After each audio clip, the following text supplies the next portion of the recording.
We know that when somebody loves a person, the person doesn't count the cost.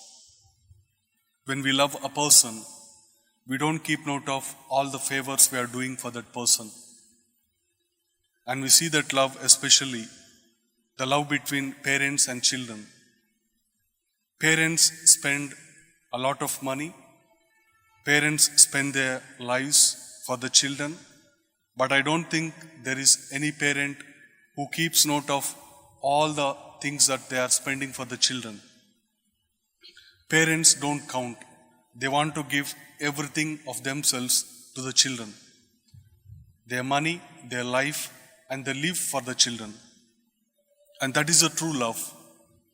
When a person loves the other in a true way, the person gives wholly, fully. And yesterday in first reading we have seen what true love is. St. Paul in the letter to Corinthians, he said, true love is not possessive. True love is not selfish. It doesn't boast about itself. So we see the true love in today's gospel.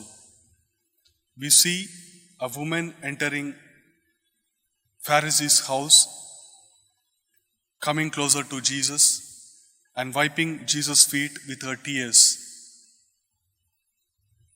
And here many people were shocked at seeing her.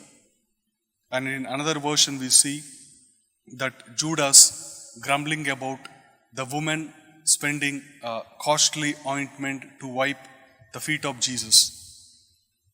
And we see that this woman doesn't count the cost. She doesn't say how much this ointment costs, or if I wipe Jesus' feet with my hair, what do people think? She doesn't think about that. If I kiss Jesus' feet, what do people think about it? She doesn't think. Because when she saw Jesus, she felt loved truly.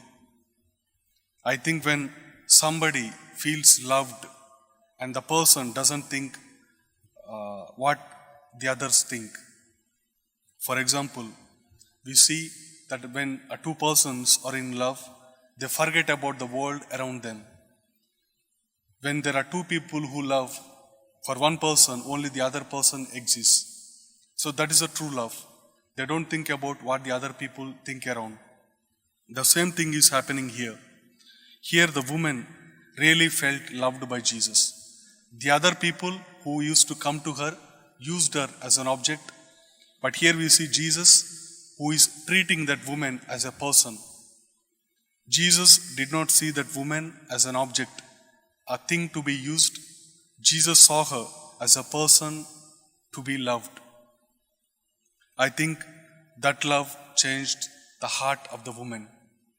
So, Jesus continues to love all of us. He is ready to forgive all of us. But we also should be ready to receive this love. Once we feel loved by Jesus, once we understand His forgiveness, and once we experience His love, I think our lives are going to be changed.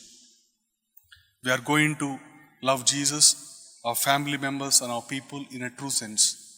We don't use people as an objects for our needs, but we treat people as people who are worthy to be loved.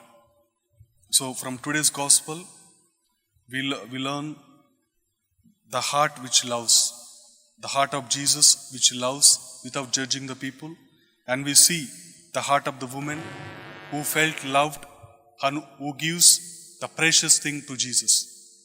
So we too, if we experience the forgiveness and love of God, I'm sure our lives are going to be changed, and we in turn are going to love our family members and the people around us in a true sense.